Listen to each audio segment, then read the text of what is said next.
සියලුම දෙනාට සුබ දවසක්. මං හිතන්නේ දේශපාලනය අනිත් වෘත්තීන් වගේම දේශපාලනය කරන කට්ටියටත් ඉන්නවා රෝල් මොඩල්ස්ලා කියලා. එහෙම නැත්නම් Taman දේශපාලනය දිහා බලනකොට පොරවල් කියලා Taman හිතන චරිත කීපයක් ඉන්නවා. ඉතින් මගෙත් ඒ වගේ කීපයක් ඉන්නවා. ඒ කෙනෙක් තමයි ඉම්තියාස් බකිර් මාක. ඉම්තියාස් බකිර් මාක කියන්නේ දීර්ඝ කාලයක් තිස්සේ ආශ්‍රය කරන කෙනෙක්. ඉතින් ඉම්තියාස් බකිර් මාක කියන්නේ දේශපාලනිකව බැලුවොත් මගේ රෝල් මොඩල් කෙනෙක්. එහෙම නැත්නම් මම දේශපාලනයේ කවදරි දවසක එතුමා වගේ වෙන්න ඕනේ කියන තැනක එතුමාගේ ගුණාංග තියෙනවා උඩින්ම. ඉතින් මේ ලයිව් එක කරන්න හේතුව තමයි මම දැක්ක ඊයේ දෙරණ 360 එක්සත් ජාතික පක්ෂ නායක රනිල් වික්‍රමසිංහ මැතිතුමා ඉතාමත්ම අපහාසාත්මක ලෙස ඉම්තියාස් බකිර් මාක මැතිතුමා ගැන කතා කරා. ඉතින් මේක උනේ කොහොමද? ඉම්තියාස් බකිර් මාක රනිල් වික්‍රමසිංහ මැතිතුමා ගැන පාර්ලිමේන්තුවේ කරපු ප්‍රකාශයක් අනුව රනිල් වික්‍රමසිංහ මැතිතුමාගෙන් දෙරණ 360 සංකහනකොට ඉම්තියාස් බකිර් මාක මෙහෙම කියලා තියෙනවා ඔබතුමාට මොකද්ද කියන්න තියෙන්නේ කියලා. රනිල් වික්‍රමසිංහ මහත්තයා ගත්කටට කිව්වේ ඉම්තියාස් බකිර් මාක මේ දේවල් කතා කරන්න කලින් ෂර්ට් එක අයන් කරන්න, එහෙම නැත්නම් කොණ්ඩේ පීරුවේ නැත්නම් අඩුම ගානේ රැවුල කපාගෙන හරි ඇවිල්ලා මේ චෝදනා කරන්න කියලා. ඉතින් ඇත්තෙන්ම ඒකෙන්ම තේරෙනවා එක්සත් ජාතික පක්ෂයෙන් අපි කැඩිච්ච හේතුව, එක්සත් ජාතික පක්ෂයෙන් වෙන් වෙන්නේ හේතුව මොකද්ද කියන එක ඒකෙන්ම ගොඩක් දුරට පැහැදිලි වුණා. මොකද මං හිතන්නේ මොලේ තියෙන කවුරුත් දේශපාලන නායකයෝ පක්ෂ විපක්ෂ අද වෙනකන් ඉම්තියාස් බකිර් මාක මැතිතුමා ගැන වචනයක්වත් කියලා නැහැ. මොකද වචනේ පරිසමාප්ත අර්ථයෙන් බැලුවම එතුමා පිරිසිදු පිවිතුරු නායකයෙක්. ඉතින් මම රනිල් වික්‍රමසිංහ මැතිතුමාට පොඩ්ඩක් මතක් කරන්න කැමතියි. දැන් එතුමා මේ කතාවේ කියනවා එතුමා තමයි ඉම්තියාස් බකිර් මාකව දේශපාලනයට ගෙනාවේ කියලා.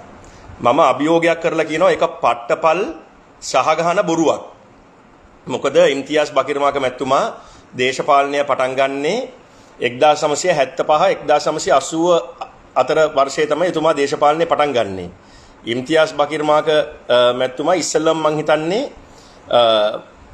All Ceylon UMP Students Movement ඒ කියන්නේ සමස්ත ලංකා එක්සත් ජාතික පක්ෂ ශිෂ්‍ය පෙරමුණේ 1975 ඉඳන් 1980 වෙනකන් එතුමා නායකයා වෙනවා. ඉතින් එතකොට රනිල් වික්‍රමසිංහ මැතිතුමා දේශපාලනය පටන් ගන්න 1977.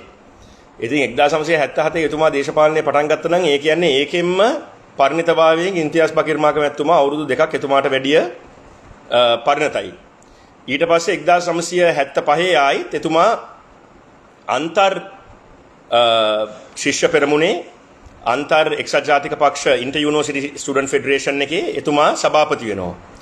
ඊට පස්සේ එතුමා උපසභාපති වෙනවා සමස්ත ලංකා එක්සත් ජාතික පක්ෂ ශිෂ්‍ය පෙරමුණේ 1976 ඉඳන් 1980 වෙනකන්.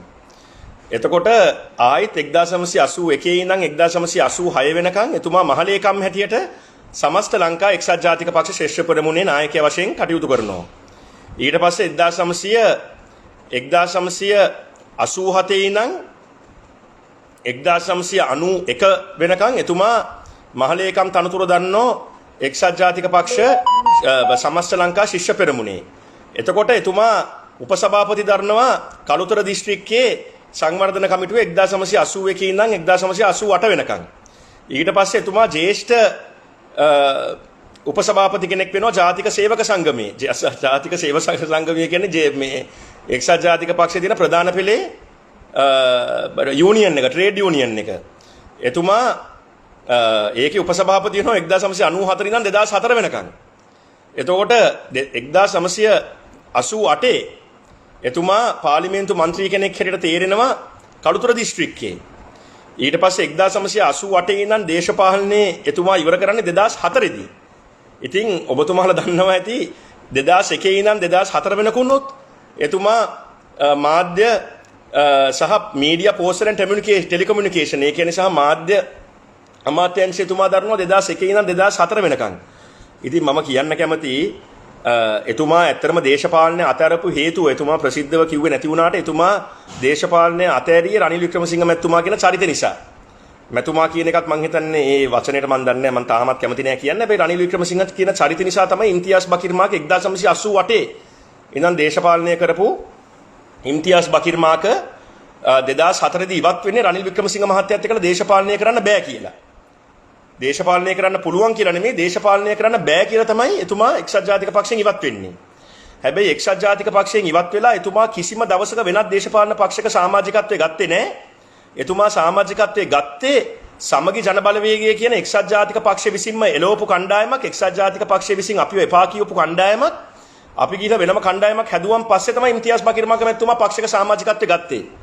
ඉතින් රනිල් වික්‍රමසිංහ මැතිතුමාට කියන්න කැමති ඔබතුමා හැමතිස්සම අග්‍රාමාත්‍ය කෙනෙක් වුණේ පිටිපස්සේ දොරෙන්. ඔබතුමාට එකම එක පාරක් ජනතාව ජනවරමක් දුන්නා 2000 වර්ෂයේ. ඔබතුමාට අවුරුද්දක්වත් මේක කරගන්න බැරුව තමයි ඔබතුමා දේශපාලනයෙන් අන්තිමට හේදිලා යන්න ගියාම තමයි කරු ජයසූරිය මැතිතුමන්ලා වගේ උදවියට ඒ කාලේ මොකද ඒ කාලේ සජිත් ප්‍රේමදාස කියන චරිත තරුණයි. සජිත් ප්‍රේමදාස මැතිතුමාට 2005 දී 2006 දී අපි කියද්දි කරු ජයසූරිය මැතිතුමාට දෙන්නයි කියලා අපි කියන්නේ මම නෙමෙයි. නමුත් අපි අඳුරන කීප දෙනෙක් එතුමාගේ ඒ පරිණතභාවයේ තියෙන කීප දෙනෙක් කිව්වා කරු ජයසූරිය මැතිතුමාට මේක දෙන්නයි කියලා. හැබැයි එතුමා කරු ජයසූරිය මැතිතුමාවත් කැපුවා. කරු ජයසූරිය මැතිතුමාව කැපුව එකෙන් උනේ එක්සත් ජාතික පක්ෂයේ හිටපු පතාක යෝධයන් 17 දෙනෙක් 2005 දී 2007 දී මහින්ද රාජපක්ෂ ආණ්ඩුවත් එක්ක එකතු වුණේ ඩීල් සංස්කෘතිය නිසා නෙමෙයි. එක්සත් ජාතික පක්ෂයේ නායකතුමාගේ තිබ්බ ඒ ක්‍රියාකලාප නිසා. ඊට පස්සේ 2010 දී නැවතත් එතකොට තමයි සජිත් ප්‍රේමදාස කියන චරිතේ එක්සත් ජාතික පක්ෂයෙන් හරියට මතුවෙන්න පටන් ගත්තේ. ඊට පස්සේ 2010 දී කට කැඩනකම් ඉම්තියාස් බකීර් මැතිතුමාලා කිව්වා මේක කරුණාකර සජිත් ප්‍රේමදාසට දෙන්නේ නැහැ කියලා. මේක ඒ වෙලාවෙත් එතුමාට දුන්නේ නැහැ. ඊට පස්සේ 2015 මෛත්‍රීපාල සිරිසේන ජනාධිපතිතුමාව දාන්න කලින් සජිත් ප්‍රේම ඉස්සෙල්ලම යෝජනා වුණේ කරු ජයසූරිය මැතිතුමාගේ නම. ඊට පස්සේ යෝජනා වුණා සජිත් ප්‍රේමදාස මැතිතුමාගේ නම. ඒකත් මෙතුමා දුන්නේ නැති නිසා තමයි ශ්‍රී ලංකාව මේ අගාධයට පත් වෙලා තියෙන්නේ. ඉතින් මම ඊටාමත්ම පැහැදිලිව කියන්න කැමති මම මේ ලයිව් එකේ ඉන්නේ හේතුවත් ඉම්තියාස් බකීර් මැතිතුමා ගැන තියෙන මේ අප්‍රමාණ ආදරේ ගෞරවය නිසා, පිරිසිදු නායකයෙක් නිසා, පිරිසිදු නායකයෙක් වෙනුවෙන් ඕන වෙලාවක කඩේ යන්න ඕන කඩේකට ගිහිල්ලා කඩේ යන්න අපි ලෑස්ති. ඉතින් රනිල් වික්‍රමසිංහ මැතිතුමාට කියන්න කැමති මඩ ගහන්න ඔබතුමාගේ ඇඟේ මඩ තැවෙරනවා මිස අපේ ඇඟවල් වල මඩ තැවෙන්නේ නැහැ කියන ඒ වචනේ කියමින් රනිල් වික්‍රමසිංහ චරිතේ ඉන්නකන් එක්සත් ජාතික පක්ෂයට කිසිම විදිහකින් අනාගතයක් නැති බව කියමින් දැන්වත් මේ එක්සත් ජාතික පක්ෂ නායකත්වයේ රුවන්ලා නැත්තම් නවීන්ලට බාර දීලා මේ පක්ෂේ ගොඩ අරන් සමගි ජන බලවේගයත් එක්ක එකතු වෙනවද නැද්ද කියන එක මම දන්නේ නමුත් කවදරි දවසක එකතු වෙන්න ඕන නම් මේ පක්ෂෙන් තොලොංචි වෙලා යන්න කියමින් මම නිහඬ වෙනවා. ලයිව් එක බලා සිටින සියලු දෙනාටම ජය වේවා.